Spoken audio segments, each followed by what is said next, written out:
Hi, my name is Jamil, and I'm an independent researcher, and tonight I want to go over the ancient world.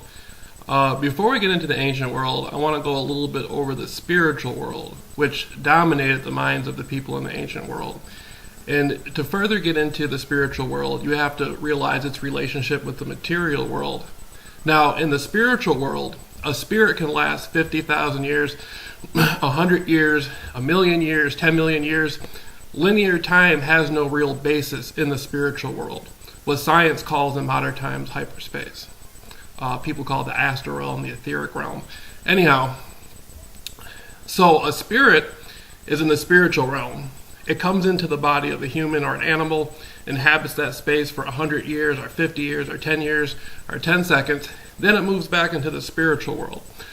So your time in the flesh is a very small, little tiny piece of reality that does not last long at all. And the ancients knew this very well. Okay, now, getting into the ancient world, we have to talk about gods and deities. Now, in the ancient world, people knew that a spirit could not necessarily be seen. There's physicality in the spirit world, but in the material world, the physicality is much more dense. You could not see a spirit, so you had to have something to represent that spirit, an object, for instance. So you could say, this is my God. This represents my interpretation of my God coming from the spiritual world. Now, that's the material representation for the spiritual world. We're going to get into some of those gods. Anubis being one of my favorite of the ancient world. At this time in the ancient world, they would have meetings, and they used a form of virtual reality. In today's world, we have computers, we can watch images. You go to church today, they put on movies about Christ, they put on movies about Buddhism or Allah, Islam. In the ancient world, they often, especially the higher priesthood, they would often take individuals into a cave or into a quiet-like setting, and sometimes they would pass around psychedelic drugs, or they would get them into a meditation sort of trance, and they would depict for them shapes and images on the wall. They didn't have a projector, but they would use light, fire, and they would sit there and explain to them the spiritual world and their God and all the stuff that was going on. And they would depict it for them in a very careful manner. And the people at the time, they would say, wow, look at this. This is a show. We're all watching a show. This is very beautiful. And that's how a priesthood would sort of navigate the population of people, their minds. And so psychedelics were very big with this. Okay. Now, so you see a little bit how the ancient world worked. Spirituality, psychedelics, priesthoods. Now we're going to get into one of my favorite ancient gods, which is Anubis, right?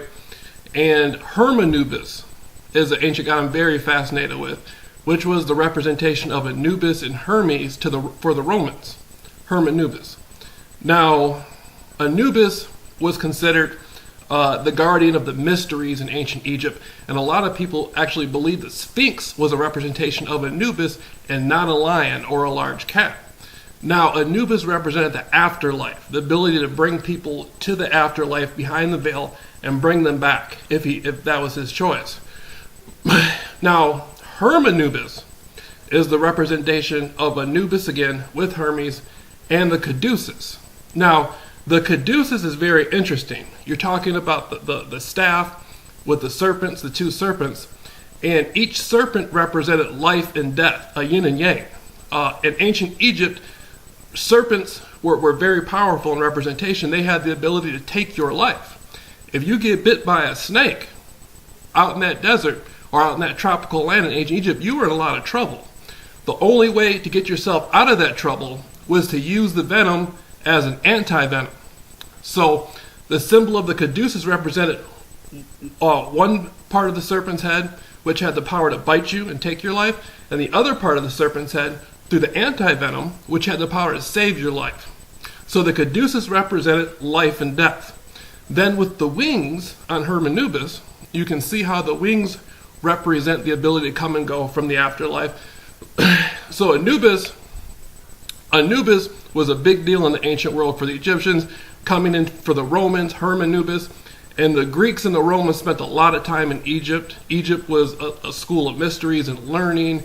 They had an ancient school there called the School of Essence, which a lot of the ancient priesthoods and ancient cults in the ancient world prized on. Even in today's world, you see the symbolism, you see the caduceus with the staff. We use these symbols in today's world with ease. Moving on. Now, Hermanubis gets a lot into wolf mythology. And wolf mythology is fascinating. You see it even in the movies today. And when you think of Anubis, you see the jackal head, the dog head. But you don't really think of wolf. But a wolf, mythologically, was a very prized creature. A lot like the wer-cat. If you ever heard of the wer-cat, you can look it up. It's an ancient cat creature that was much like a werewolf. Okay, I'm just going a little bit into the ancient world. Now I want to speak to people a little bit about mystical meditation and gathering information from the ancient world. A lot of times sound was utilized greatly. People would use sound through instruments to activate and to elevate brainwaves and consciousness. So the more you get together in a group with people, the more you activate something called the theta wave, the more intuitive you began to get. And me, myself, I often use sound, meditation, mystical meditation, to go back and look at these events in Egypt and get sort of a feeling for what was going on. You know, I'm an intuitive. I consider myself a mystic, very much so. Egypt also represented what you know as Atlantis, the Atlantean times. And that's a whole nother subject that we can get into later on. Also, Egypt had a great relationship with Lemuria. When Westerners coming from Europe started moving into the Americas, they found ancient Egyptian relics.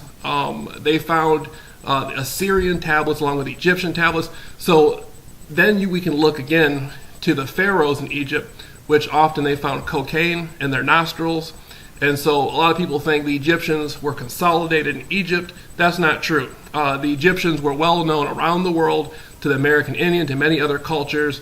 They were celebrated. A lot of their traditions have been utilized. Now, there's not always written script of that. A lot of these traditions are oral traditions.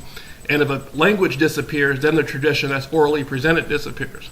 So this, now, hold on a second. One of the biggest things, going back to where we started again, one of the biggest things we can gather from the ancient world and the ancient Egyptians is having a spiritual destiny. In today's world, man and woman rely on materiality, especially in the West. I often tell people, when you think of the world philosophically, us in the West, we often go by a Western philosophy. In the East, dealing with the Middle East, Far East and Asia, the Chinese, they go through an Eastern philosophy. So our mindsets are completely different. How I interpret medicine or how I interpret a subject such as suicide, they would interpret it completely different. You go ask the Japanese about suicide, they're going to get into harikari with the kamikaze or with the samurai. So their conceptualization of that concept is completely different. Therefore, our mindset they're in a whole different realm. So getting back into the ancient world and looking at how people interpret reality, we have to really begin to learn how the material world holds us back. In the West, we pride ourselves on things like cars, computers, and our minds never really differ too much from there. And it's been like that predominantly since the Middle Ages, I must say. And so learning more about ancient Egypt and learning more about the ancient civilizations can really get you into a really good grounding for what it means to be human and what humans are. It's very practical. And right now, again, I'm studying Hermanubis, and I'm going through some very interesting lessons, learning about the ancient Romans and ancient Egyptians, putting the gods together. And it gets into some very fascinating subjects. Looking at, in today's world with the History Channel, we look at ancient extraterrestrials, what the Egyptians were really up to at that time. It's very, very great time to be studying Egyptology right now. And so I'm just going to leave that where it is and allow people the opportunity to go look at Hermanubis for themselves and look at Anubis and study and learn more about Isis, Horus, all these ancient gods of the past. Very fascinating culture. And so this is my official channel, and I encourage people to get more involved historically with these subjects and learn more about the past. You learn more about what humans are right now. A lot of people are online discussing fascinating things about the pyramids in Antarctica. Is there a connection to Egypt with the Giza pyramids and whatnot? Okay.